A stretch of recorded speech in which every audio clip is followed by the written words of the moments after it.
এই ঢেঁড়সের আসলে আলাদা একটা বিশেষত্ব বৈশিষ্ট্য, সেটা হচ্ছে এইটা ভাইরাস প্রতিরোধী একটা জাত। হীরা কোম্পানির 100 গ্রাম বীজের দাম 1000 টাকা, দাম একটু বেশি, কিন্তু আসলে এই গাছে কখনো ভাইরাস লাগে না। আর যেটা আমার ওই কৃষক ভাই বলছে, আটি মানে যত বড় হোক আটি চিনে না, অর্থাৎ কৃষক কিন্তু দেখেন আসলে অনেকে গ্রামের দেখে মনে এটা মনে হয় আসলে অপরিপক্ক পাকিয়ে গেছে, একদম পুরোটাই টাটকা। দেখেন আসলে হয়ে গেছে, আসলে কিন্তু পুরোই টাটকা, এবং আমরা যেটা কচি বলি আর কি। কৃষক কৃষণী ভাই বোনেরা, আমরা এই মুহূর্তে রয়েছি বরগুনা সদর উপজেলার 6 নং গুরুসের ইউনিয়ন সোনাখালী ব্লকের চরকগাছিয়া গ্রামে। এখানে আমাদের একজন ভাই আছেন, উনি কৃষি কাজ করেন এবং এই কৃষি কাজ করেই উনি জীবিকা নির্বাহ করেন। আপনারা আসলে উনার মুখে উনার সফলতা শুনেন। কি নাম ভাই আপনার? আমার নাম মোহাম্মদ জাহাঙ্গীর হোসেন। যে আপনি কতটুকু জায়গায় ঢেঁড়স চাষ করছেন? 33 শতাংশ। আচ্ছা, কি জাত চাষ করছেন? এটা হীরা কোম্পানি ঢেঁড়স চাষ ভালো মানের। আচ্ছা, জি, বয়স কতদিন চলে? আজকে 3 মাস পর্যন্ত, আজকে রানিং 3 মাস চলতেছে বিক্রি করতে। আচ্ছা, ইনশাআল্লাহ আপনি কিভাবে ফলন সংগ্রহ করেন? একদিন পর আমি তুলি, তাতে আমার 1 মণ আসে, 40 কেজি আসে। একদিন তোলেন? আচ্ছা, আপনি কত টাকা কেজি সর্বোচ্চ বিক্রি করছেন? সর্বোচ্চ আমি 85 থেকে শুরু করে 70 টাকা পর্যন্ত প্রায় 2 মাস পাইছি। এখন বর্তমানে 50 টাকা।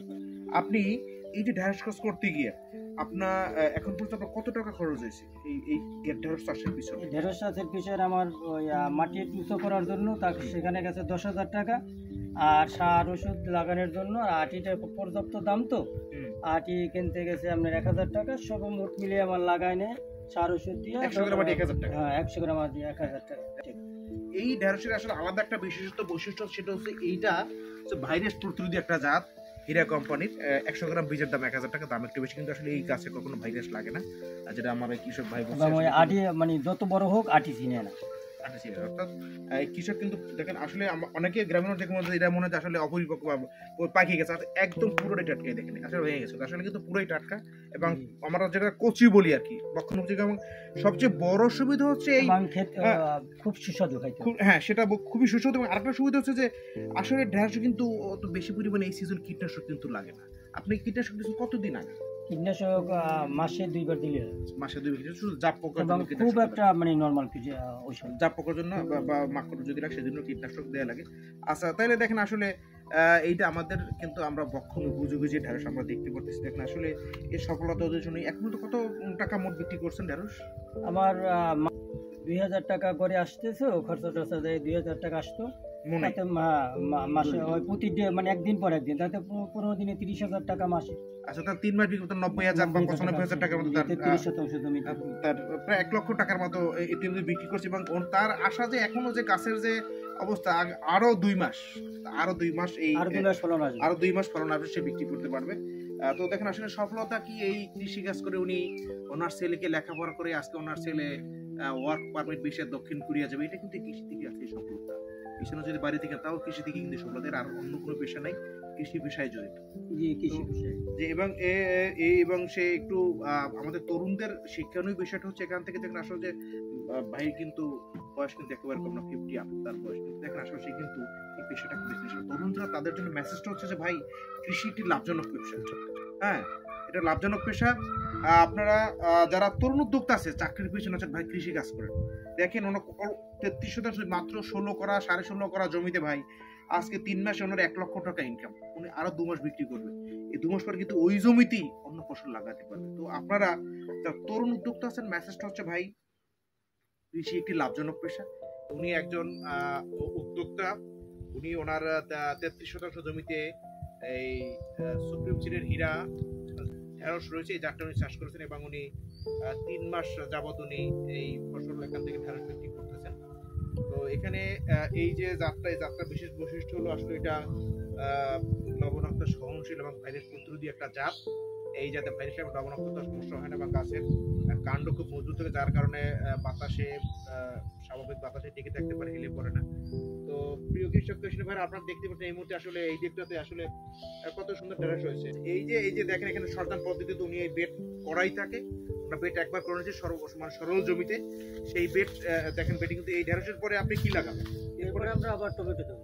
এই ঢেঁড়সের পরে আবার টমেটো লাগাবে। আসলে মানে 12 মাস ওনারা কৃষি কাজ করে এই জমিতে, একটার পর একটা মানে ফসল পর্যায়ক্রমে, অর্থাৎ আমরা যদি আমাদের ক্রপিং প্যাটার্নের দিকে লক্ষ্য করি তাইলে এখানে 4 ফসলেরও বেশি ফসল হয় নাকি ভাই? জি। আপনি এই জমিতে কয়বার ফসল দিতে পারেন? অর্থাৎ ঢেঁড়সের পর টমেটো দেবেন, টমেটো দেবো, তারপর কি দেবেন? তারপর আবার ঢেঁড়স দেবো, আবার ঢেঁড়স দেবো, তারপর আবার কি দেবেন? আবার কপি দেবো। তাহলে দেখেন এখানে যদি বিবেচনা করি যে একটা ফসলে একটা জমিতে আসলে এই জমিটাকে 4 বার 5 বার ব্যবহার করা, যদি এর ভিতরে যদি আমার মনে হয় যে এই ঢেঁড়স ছোট থাকে তখন এর ভিতরে শাক থাকে, ধনিয়া বা লাল শাক পালেন না আপনারা?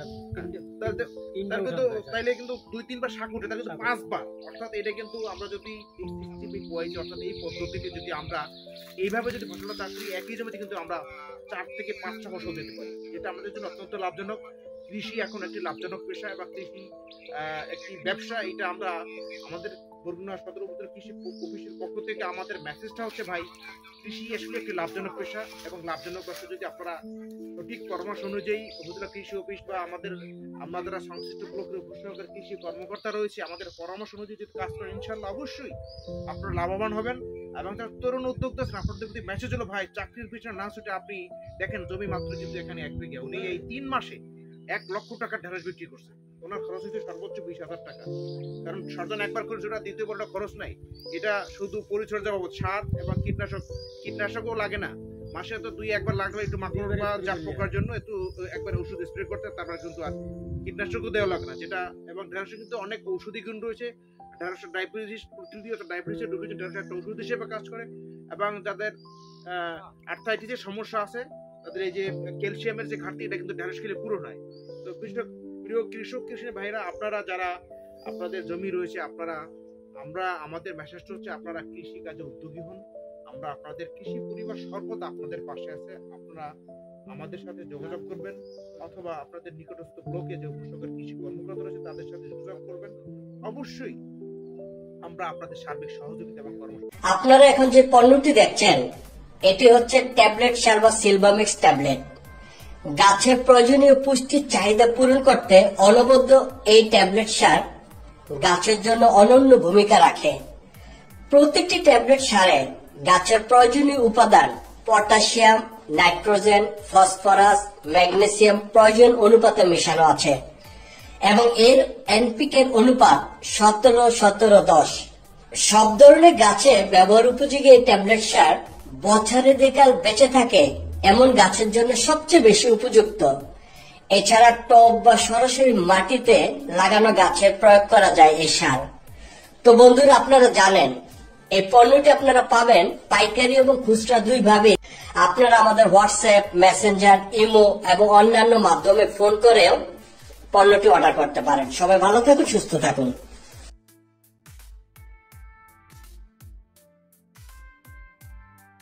ভাইয়ের বড় একটা দিক হচ্ছে উনি আমাদের পার্টনার পিএফএস ধান ফসল গ্রুপের একজন সদস্য এবং উনি সার্বক্ষণিক আমাদের এই যে কৃষি অফিস থেকে সার্বক্ষণিক পরামর্শ নিয়ে থাকেন, কি চাষ করলে ভালো, কোনটা ওষুধ, সেই পরামর্শ উনি কাজ করেন। এটা ওনার সবচেয়ে ভালো গুণ। উনি আমাদের পিএফএস এর একজন ভালো সদস্য। উনি এখানে বিনাদান 25-4 খুব অত্যন্ত চমৎকার ফলন পাইছে। তো সেই আগ্রহ থেকে আসলে উনি উদ্যোগী এবং নতুন নতুন যে কৃষি আমাদের যে ফসলের জাতগুলো আছে বা এই অঞ্চলের জন্য যে উপযোগী সেই জাতগুলো উনি চাষাবাদ করে থাকেন। উনি ইতিমধ্যে ওনার জমিতে, অন্য জমিতে উনি ফুলকপি, তারপর আমাদের ওলকপি, এগুলো উনি বাঁধাকপি এবং লাউ লাগিয়েছেন। কিছুদিন পর ওটা হয়তো উনি টমেটো চারা শুরু করছেন। তো এই প্রতিটি কৃষক যারা আছেন, আপনারা ওনাকে দেখে আসলে এর কাছ থেকে মেসেজটা হচ্ছে, দেখেন আসলে সে কিন্তু কৃষিকে ভালোবেসে কৃষিকে তার প্রধান পেশা হিসেবে সে গ্রহণ করেছে, কারণ কৃষি একটি লাভজনক পেশা। তো ধন্যবাদ দর্শক। কোনো একই বিষয়টা আবার আপনাদের সঙ্গে দেখাবো কোনো সফলতার গল্প নিয়ে। আসসালামু আলাইকুম।